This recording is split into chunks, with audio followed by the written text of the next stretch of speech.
संताल की hot seat Dumka की बात करते हैं। दुमका में बसंत सोरेन जेएमएम की टिकट से फिर से चुनावी मैदान में हैं। अब चुनाव जीतकर बसंत सोरेन आए थे और अब फिर से चुनावी मैदान में ताल ठोक रहे हैं। तो वहीं बीजेपी ने सुनील सोरेन को दुमका से चुनावी मैदान में उतारा है। तो अब ये आमने सामने की टक्कर कितनी दिलचस्प नजर आ रही है, दुमका में समीकरण क्या बनते हुए नजर आ रहे हैं। और जो संताल में कहा जाता है कि जेएमएम का ये किला है और दुमका जो कि उपराजधानी है, तो इसे क्या तीर धनुष से साध पाएगी इस बार जेएमएम या फिर यहाँ पर कमल खिलेगा? रंजन जी, क्या समीकरण कहते हैं, क्या नजर आ रहा है दुमका में? देखिए, दुमका जेएमएम का गढ़ रहा है। अगर 1985 से देखिए तो जेएमएम यहां से 7 बार जीतने में सफल हुआ है। बीजेपी को सिर्फ एक बार सफलता मिली है 2014 में, तब लुइस मरांडी ने हेमंत सोरेन को पराजित किया था।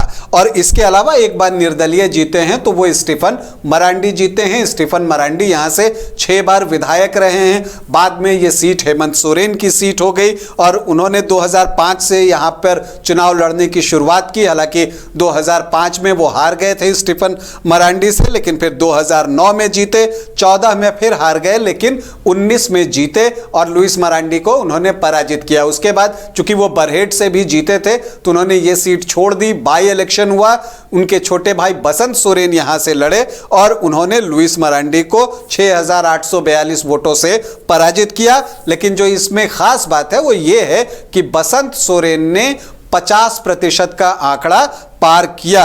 इतना मत प्रतिशत हेमंत सोरेन को भी 2019 इलेक्शन में नहीं आया था। उन्हें लगभग 49% वोट आए थे। इन्होंने 50% का आंकड़ा टच कर लिया। एक बार आप 50% हासिल कर लेते हैं तो सामने वाले के पास कुछ बचता नहीं। हालांकि लुइस मरांडी भी लगभग 46% वोट लाने में कामयाब हुई थी। लेकिन इस बार बहुत सारी चीजें बदल गई। आपको दुमका से सुनील सोरेन को टिकट मिला है। लुइस मरांडी नाराज हुई। लुइस मरांडी के बारे में कहा गया कि उन्हें बरहेट से लड़ने को कहा गया है, लेकिन फिर वो हेमंत सोरेन से मिली, जेएमएम में शामिल हुई और अब जामा से चुनाव लड़ रही हैं। तो स्थिति ये हुई कि अब सुनील सोरेन जो हैं वो आपको बसंत सोरेन के सामने हैं।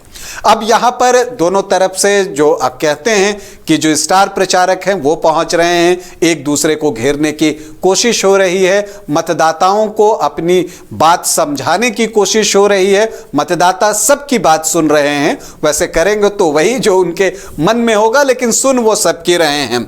यहां पर देखिए, लुइस मरांडी के जेएमएम में शामिल होने से जेएमएम को थोड़ा फायदा होता दिख रहा है। इसकी एक वजह यह है कि लुइस मरांडी काफी दिनों से बीजेपी में थी।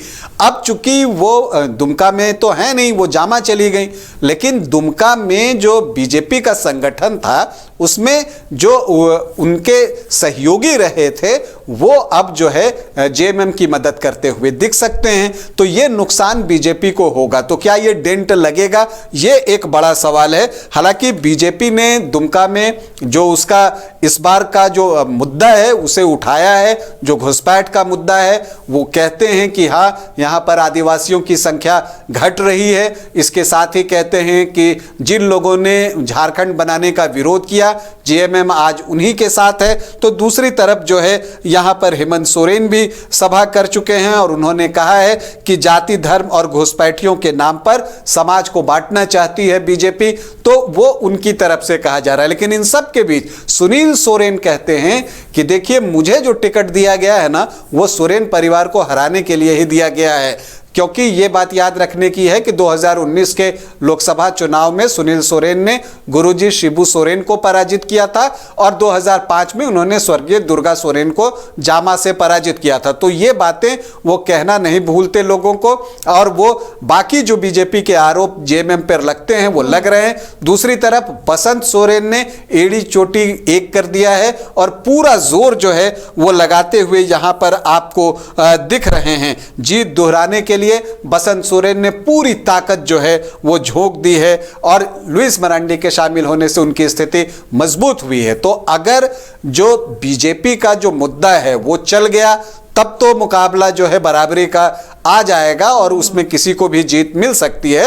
हालांकि देखिए वोट तो दोनों को अच्छे आएंगे, क्योंकि यहां पर कोई तीसरा प्रत्याशी ट्रायंगुलर नहीं बना रहा है, तो वोट तो दोनों को आएंगे। लेकिन जो समीकरण है वो जेएमएम को यहां पर सपोर्ट करते दिखते हैं। हाल के वर्षों में आप देखेंगे कि फाइट क्लोज जरूर हुई है, लेकिन अभी भी जो एक एज है वो जेएमएम के पास दिखता है। अब अगर जो मुद्दे बीजेपी लेकर आई है, चाहे वो घुसपैठ का हो या आदिवासियों की संख्या कम होने का हो, आदिवासी अस्मिता का हो, अगर वो चल गया तब मुकाबला कांटे का होगा, नहीं तो स्लाइट एज यहां पर आपको बसंत सोरेन को देना पड़ेगा।